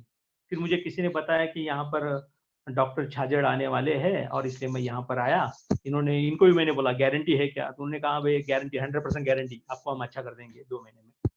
तो उन्होंने कहा मैं यहाँ आके फिर अभी मुझे अभी इनको क्या प्राप्त कर रहा है 82 वर्ष की उम्र में, जबकि उन्होंने घरदार भी छोड़ दिया है, उनकी बीवी है, शायद बीवी मर गई है उनकी, उनकी बच्चियां हैं, उनकी शादियां होगी, सब कुछ खुश है, अभी जीवन में कुछ बचा नहीं है वैसे देखने के लिए, वो आदमी मरने से डर रहा है।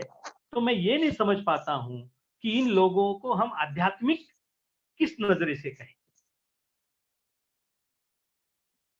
तो जब बुद्ध जी ये कहते हैं कि जब आप सांस लेंगे, छोड़ेंगे, सांस के साथ अपने शरीर के अंदर जाएंगे और धीरे धीरे ये अनुभव आपको होता जाएगा कि आप जो है ये शरीर नहीं है, आप कुछ अलग है, अलग वस्तु है, जिसने इस देह को धारण किया है, ये देह छूटने वाली है एक दिन। जिस तरह से दोस्तों हम कपड़े बदलते हैं, उस तरह से हमारा सूक्ष्म शरीर कपड़े बदलता है, ऐसा इन लोगों का मानना है।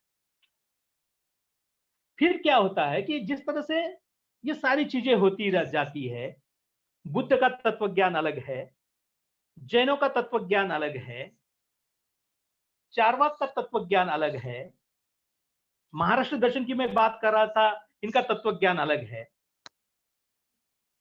तो थोड़ी बात महाराष्ट्र दर्शन पर आपको करना चाहूंगा। काफी दोस्त मेरे वहां पर महाराष्ट्र के भी आपके इस प्रोग्राम में शायद है, तो वो भी जानते होंगे या नहीं भी जानते होंगे, जरूरी नहीं कि हर व्यक्ति दर्शन शास्त्र को जाने। महाराष्ट्र में संत ज्ञानेश्वर बाकायदा नाथ संप्रदाय में दीक्षित थे। नाथ संप्रदाय में दीक्षित होने के बावजूद उन्होंने ये कहा कि योग याग विधि येने नोहे सिद्धि, वायाची उपाधि दंभ धर्म। अब बताओ, इसका अर्थ ये हुआ कि योग याग विधि इन सब करने से कोई फायदा नहीं होगा। योग याग विधि येने नोहे सिद्धि, वायाची उपाधि दंभ धर्म, ये सब फालतू की चीजें हैं। योग करना, याग करना, वो क्या करते हैं, याग करते हैं ना, यज्ञ करके उसमें क्या क्या क्या क्या डालते हैं, स्वाहा फट स्वाहा करते हैं, वो कहते इससे कुछ नहीं होने वाला। हमारे हिंदी साहित्य में जब हम पढ़ते हैं तो हमने सगुण और निर्गुण परंपरा पढ़ी है, बराबर है। नाथ संप्रदाय मूलतः निर्गुण संप्रदाय है। संत ज्ञानेश्वर निर्गुण संप्रदाय में दीक्षित है, इसके बावजूद वो ये कहते हैं कि तुझ सगुण मनु की निर्गुण रे, सगुण निर्गुण एक गोविंदु रे। संत ज्ञानेश्वर, मैं महाराष्ट्र दर्शन इसलिए कह रहा हूं, इस पे कुछ लिखा जाना चाहिए ना, समय अगर मिलता है तो मैं जरूर इस पे लिखूंगा कि महाराष्ट्र दर्शन जो है, महाराष्ट्र का जो दर्शन है, वो दर्शन एक अलग टाइप का दर्शन, वो सगुण निर्गुण दोनों को लेके चलता है। वही ज्ञानेश्वर कहते हैं, हरिपाठ नाम का एक 28 अभंगों का पदों का केवल एक ग्रंथ है, जबरदस्त ग्रंथ है। इन 28 पदों को भी अगर आप ठीक से पढ़ ले और उन्हें समझ ले तो भारतीय दर्शन शास्त्र पूरा का पूरा आप समझ जाएंगे, मेरा दावा है। वो कहते हैं, हरिमुखे म्हणा पुण्याची गणना कोण करी। पुण्य, जो भारतीय दर्शन शास्त्र में मोक्ष सर्वतोपरि है ना, अंतिम लक्ष्य क्या है, मोक्ष। मोक्ष को जाने के लिए क्या चाहिए, आपको पुण्य करना चाहिए। आपको पुण्य करना चाहिए मतलब क्या करना चाहिए कि दान धर्म करना चाहिए। किसको करना चाहिए, ब्राह्मणों को दान धर्म करना चाहिए, गरीबों को खाना खिलाना चाहिए, और इन सारी चीजें। अनुभवामृत नाम के ग्रंथ में संत ज्ञानेश्वर ये कहते हैं, एक उदाहरण दिया है उन्होंने, उस उदाहरण में वो कहते हैं कि एक व्यक्ति, एक साधु, उस गांव में बरसात नहीं हुई है काफी वर्षों से, तो एक साधु एक गांव के बाहर किसी वृक्ष के नीचे एक पांव पर खड़ा होकर तपस्या कर रहा है। ताड़ासन, जिसे योगासन वाले आप जानते होंगे, जिसे ताड़ासन कहते हैं। एक पैर पर खड़ा होकर वो ध्यान कर रहा है। और उस गांव में एक तेली तेल बेचने जाता था रोज। उसने देखा, अरे ये महाराज जी काफी दिनों से खड़े हैं यहाँ पर, है ना, इनके एक ही पांव पे खड़े, इनके पांव में दर्द हो रहा होगा, तो चलो तेल से इनके पांवों की मालिश कर दें। देखिए दोस्तों, मैं किस पे बात कर रहा हूं? नास्तिक दर्शन की बात कर रहा हूं मैं। नास्तिक दर्शन में महाराष्ट्र दर्शन की बात कर रहा हूं। आस्तिक दर्शन कहता है कि पुण्य करो तो आपको क्या मिलेगा? स्वर्ग मिलेगा। ज्ञानेश्वर कहते हैं कि पुण्य की गणना कोई नहीं कर सकता संसार में, और इस बात को स्पष्ट करने के लिए वो ये कथा बता रहे हैं। तेली ने क्या किया? तेल निकाला और उस महाराज का जो पांव था उसकी मालिश कर दी अच्छी तरह से। अब मुझे इस प्रश्न का पहले उत्तर दे दो कि उस तेली ने जो किया वो पाप है कि पुण्य है? 100% पुण्य है ना? उसने अच्छा काम किया, उसका तेल बेचारे का गया, फोकट में उसने उसकी मालिश करवा दी, ये तो अच्छा कार्य हुआ। तो उसको पुण्य मिलना चाहिए कि नहीं चाहिए? उसको पुण्य मिलना चाहिए। संत ज्ञानेश्वर कहते हैं कि वो तेल उठा के वो अपने गांव में तेल बेचेंगे, चला गया। तेल की खुशबू से क्या हुआ? उसके आजू बाजू में जो चींटियां रही होगी वो चींटियां आ गई और उसके पांव में चढ़ गई, उसके पांव को काटने लग गई। अब मुझे बताओ, तेल लगाने वाले ने जो तेल लगाया वो पुण्य के कर्म से, पुण्य भाव से लगाया, लेकिन उससे उसके पांव को अगर चींटियां काट रही है, उससे उस आदमी को दर्द हो रहा है, तो पाप हुआ कि पुण्य हुआ? चलो पाप हुआ, ठीक है। अब क्या हुआ? उसके बाद कुछ ऐसे ही उड़ान चोट लोग, अड़ान चोट, उड़ान चोट, कुछ भी कह दो, ऐसे 4-5 बच्चे खेत में से आ रहे थे, उनके हाथ में गन्ना था, गन्ना चुसते चुसते आ रहे। उन्होंने कहा कि साला ये बकवास है ये बाबा, हाल तो यहाँ पे खड़ा है, अपने गांव का पूरा सत्यानाश कर देगा, पता नहीं क्या कर रहा है क्या नहीं। तो उन्हें क्या किया, वो जो गन्ना खा रहे थे उसका छिलका जो था उस बाबा को मार रहे थे। गन्ना खाकर झूठा किसी व्यक्ति को मारना क्या भारतीय दर्शन शास्त्र में पुण्य है कि पाप है? पाप है। पाप किया उन्होंने। उन्हें सबने, 4-5 लड़के थे, सभी ने वो गन्ने का जो बचा कुचा मतलब चबाया हुआ जो चोखा है उसको फेंक दे के मारा और चले गए, हंसते हंसाते चले गए। अब उस गन्ने के उन टुकड़ों से क्या हुआ कि वो जो खुशबू आई चींटियों को, चींटियों ने क्या किया, उस बाबा के पांवों से उतरकर वो कहां चली गई? उस गन्ने के टुकड़ों पे वो चली गई, वहां पे वो रस पीने लग गई। बच्चों ने क्या किया था? पाप किया था। और उस बाबा को उस पाप के कारण क्या हुआ, उसको जो चुभ रही थी, वो काट रही थी वो चींटियां उतर गई। अब मुझे बताओ कि तेली ने किया हुआ पुण्य कि उन लड़कों ने किया हुआ पुण्य?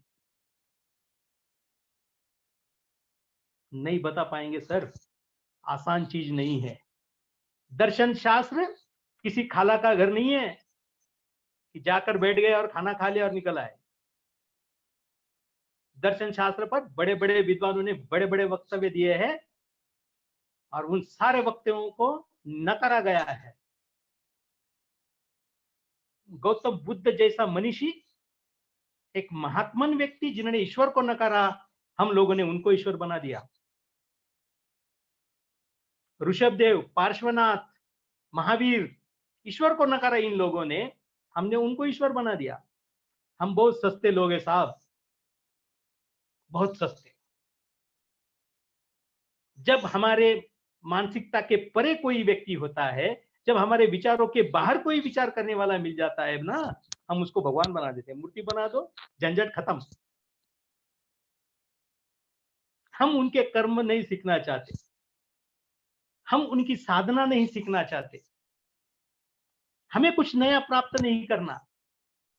हम तो बस उनको भगवान बना दो, झंझट छोड़ो और वहां पे अपनी दुकान लगाओ।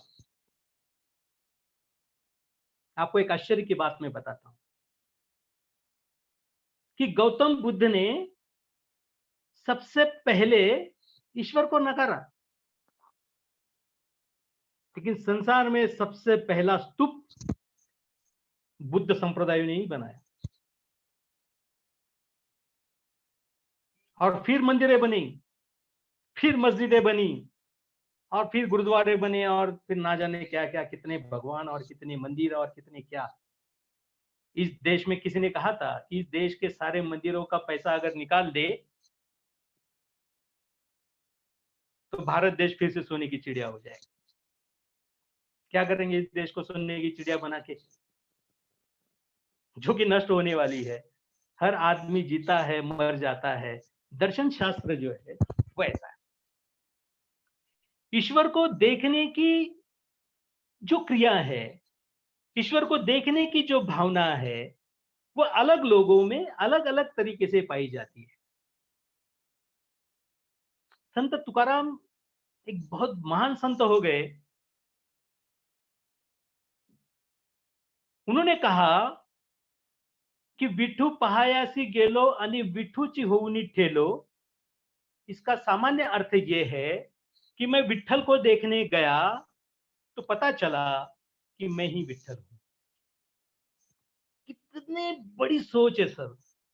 इस बात को आप देखो, आप समझो। संतों के सिर्फ पद हमें पढ़ाने के लिए नहीं मिले सर, हमें वो पढ़ने भी है, पढ़ाने भी है, साथ में हमें अनुभूति भी करने हैं। अगर हम अनुभव नहीं करेंगे तो हम क्या बता पाएंगे किसी को। संत नामदेव नाम के एक संत महाराष्ट्र में हुए, फिर वो बाद में पंजाब में भी जाके रहे थे, और ये सब सारी बातें तो आपको पता है। तो एक दिन क्या हुआ, पुणे में बैठे हुए थे सभी संत। गोरा कुमार नाम के एक संत थे, मुक्ताई नाम की संत ज्ञानेश्वर की बहन थी, छोटी, बहुत छोटी थी वो, 8 साल की। और उन्होंने कहा, गोरोबा काका जरा देखो कौन सा मटका कच्चा है और कौन सा पक्का है। क्योंकि वो कुमार थे, तो कुमार के पास वो थापी होती है लकड़ी की, छोटी बैट जैसी, वो लेकर उठे। वो गोरोबा काका ज्ञानेश्वर के सिर पे मारा पहले, टन करके, उनका पक्का है। फिर जो दूसरे संत थे उनको मारा, निवृत्तिनाथ को मारा, सोपान को मारा, मुक्ताई को मारा। ऐसे मारते मारते वो आ रहे थे। जैसे ही नामदेव के पास आए और नामदेव को जैसे ही मार लगे, उसने कहा, ए पागल है क्या, क्यों मार रहा है मुझे। गोरोबा काका ने कहा, ये कच्चा है। फिर उन्होंने पूछा, मैं कैसे कच्चा। उन्होंने कहा कि आप जाइए, ईश्वर को पहचानने की कला अभी आपको नहीं है। उन्होंने कहा, अरे विठ्ठल तो मेरे साथ बात करता है, मैं खाना ले जाता हूँ, वो मेरे हाथ से खाना खाता है, और आप पागल लोग हैं, मुझे कहते हैं कि मैं ईश्वर को नहीं जानता। उन्होंने कहा, नहीं आप नहीं जानते, आप जाइए। विसोबा खेचर नाम के एक संत है, उनके पास आप जाइए, वो आपको ईश्वर का सही ज्ञान, ईश्वर का सही दर्शन करवाएंगे। संत नामदेव गए। जब विसोबा खेचर के यहाँ गए, उन्हें पता चला कि वो मंदिर में, शिव के मंदिर में, वे उस मंदिर में गए तो उन्होंने देखा कि विसोबा खेचर अपने पांव जो है शिवलिंग पर रख के सोए हुए हैं। तो गए, उन्हें कहा, अरे यार किस पागल के पास मुझे भेज दिया, ये तो भगवान के सिर पे पांव रख के सोया हुआ है। नामदेव ने वो पांव उठाए, दूसरी जगह पे रखना चाहे, कहते हैं कि वहां भी शिवलिंग बना। फिर उन्हें दूसरी जगह और तीसरी जगह, चौथी जगह, पांचवी जगह उनके पांव को उठा उठा के इधर उधर रख रहा है। हर जगह उसे शिव का दर्शन हो रहा है। और फिर कहते हैं कि विसोबा खेचर के वो कदमों में जा गिरे और कहा कि क्षमा करे, है ना, मुझे ज्ञानेश्वर और उन्होंने भेजा है, मुझे कृपया ज्ञान करवाइए। कहते हैं विसोबा खेचर ने उनके बाद उन्हें अनुग्रह दिया, वो उनके शिष्य बने। और उसके बाद वे विठल के मंदिर में गए, विठल को कहा कि भाई अब मैं आपको पहचान लूंगा, हर रूप में पहचान लूंगा। विठल ने, कथा है, विठल ने कहा कि भाई मैं कल आऊंगा आपको मिलने। और वो जाते हैं, भूंगा के भ्रमर का रूप वो लेते हैं, और नामदेव उनको नहीं पहचान पाते। तो फिर वो ईश्वर के पास जाते हैं, विठल को कहते हैं कि अब मैं आपको पहचान लूंगा, आप कल आइए। और दूसरे दिन कहते हैं कि एकादशी का, द्वादशी थी, मतलब एकादशी के दिन व्रत रखते हैं यहाँ के लोग। तो दूसरे दिन उन्होंने सारा पदार्थ अच्छे अच्छे बनाए हैं, ईश्वर को भोग चढ़ाना है। और जो उन्होंने फास्ट रखा है, व्रत रखा है, उसको छोड़ना है, खाना खाना है, तो बना के रखा है। अब कहते हैं कि एक कुत्ता दौड़ते दौड़ते आता है और वो रोटी जो है अपने मुंह में पकड़ के भागता है।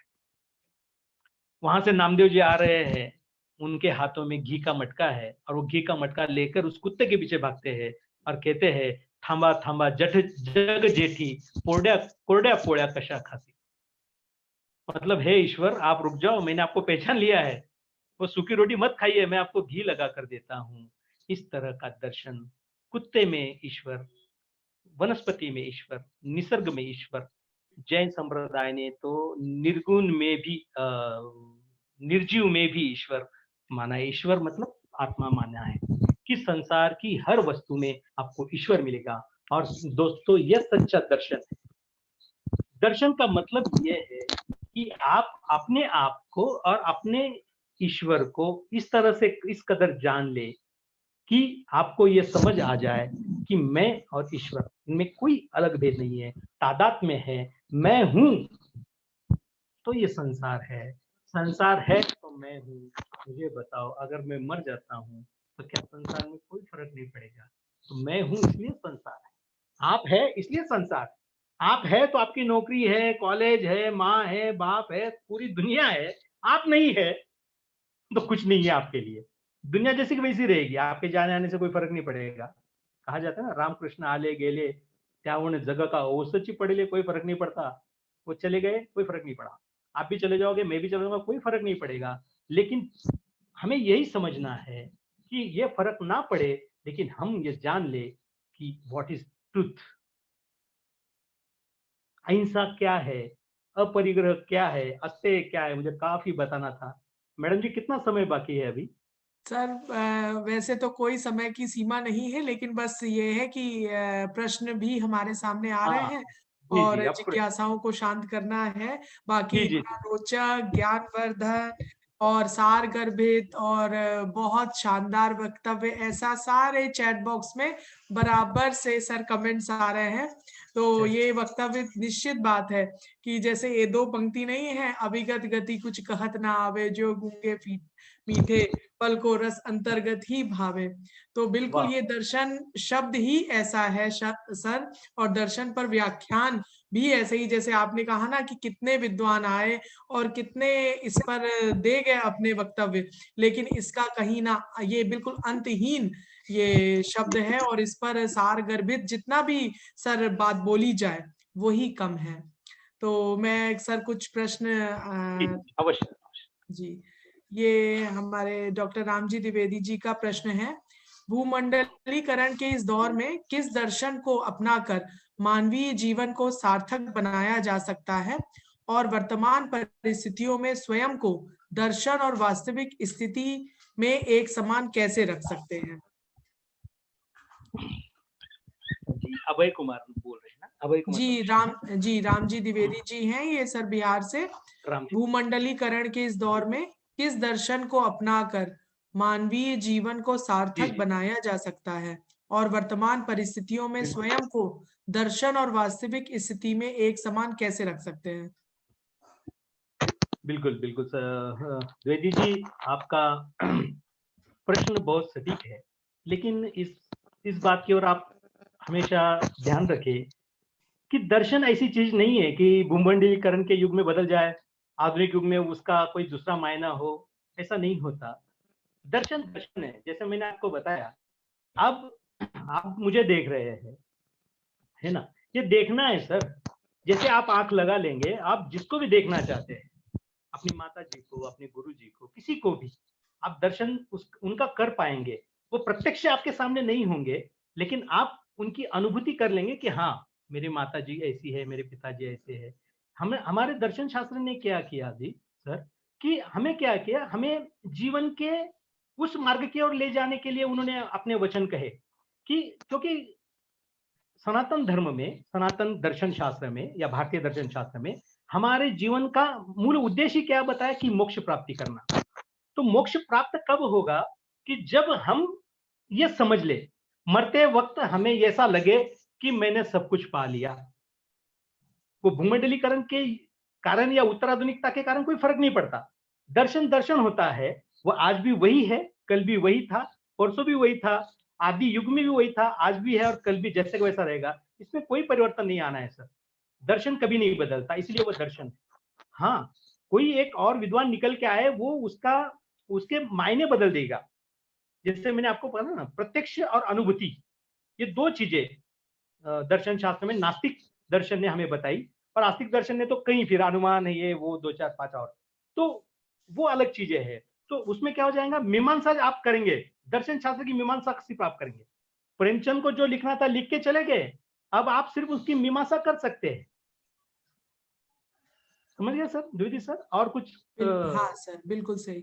अनीता यादव जी सर आपकी प्रशंसा में लिख रही हैं, बहुत खूबसूरत वक्तव्य। इससे पूर्व हमने दर्शन पर इतना सार गर्भित वक्तव्य नहीं सुना, आपका धन्यवाद। धन्यवाद। प्रोफेसर चौहान जी कह रहे हैं, पूछ रहे हैं सर प्रश्न इनका, भारतीय दर्शन शास्त्र में जीवन के दुख को अपनाया गया है, अतः निराशा का विरेचन करने वाला शास्त्र, ऐसा हम भारतीय दर्शन को मान सकते हैं? जी नहीं, बिल्कुल नहीं मान सकते। क्या कारण है, जगत दुखम, सारा जो जग है ये दुख से भरा हुआ है, और दुख का कारण ही निराशा है। गौतम बुद्ध ने कहा था कि आपकी निराशा जो है ना, वही दुख का कारण है। जब आपकी निराशा हट जाए, जब आपकी आशावादी दृष्टि का जन्म होगा, तभी आपका जीवन सुभर होगा, सुखद होगा। दुख, क्योंकि गौतम बुद्ध जी के जीवन का मकसद ही ये था कि दुख जो है, दर्द जो है, उसे मिटाने के लिए क्या किया जाए, वही तो वो खोजने गए। और जब उन्होंने खोजा तो उन्होंने ये पाया कि निराशा जो है ना, यही आदमी को समाप्त कर देती है। जब आदमी निराश हो जाता है तो वो जीवन में कुछ नहीं कर पाता। इसलिए निराशा को छोड़कर ही हमें आगे बढ़ना पड़ेगा। निराशा किस चीज की निराशा? मुझे गाड़ी नहीं मिली, मुझे नौकरी नहीं मिली, मुझे सुंदर पत्नी नहीं मिली, मुझे बहुत बड़ा बंगला घर नहीं मिला, इससे कोई निराशा नहीं है। आपका जो जन्म हुआ है, हमारा मनुष्य का जो जन्म हुआ है सर, इस जन्म का जब पीछे WHO ने पूरे हमारे देह की वैल्यू निकाली, तो $8 ट्रिलियन हमारे देह की वैल्यू है। इसकी आंख की, नाक की, ये वो सब। हमारा लिवर एक दिन में 500 केमिकल तैयार करता है, जो दुनिया की किसी फैक्ट्री में, किसी एक फैक्ट्री में 500 केमिकल नहीं बनते। तो इस तरह का हमारा देह है, इस तरह की हमारी जीवन है, हमारी आत्मा है, हमारा आत्मविश्वास है। इसलिए हमें निराश नहीं होना चाहिए। निराशा का अगर इसको आप लोग ये समझ लेंगे, निराशा ही जीवन है, तो जीवन खत्म हो जाएगा, जीवन का कोई मतलब नहीं रहेगा। और भारतीय दर्शन शास्त्र हमें निराशा को त्याग कर आशावादी बनाता है कि अरे तू ईश्वर का बच्चा है, या तू खुद ईश्वर है, या फिर ईश्वर कुछ नहीं, लेकिन तेरे कर्म अच्छे हैं तो तुझे अच्छे फल मिल जाएंगे।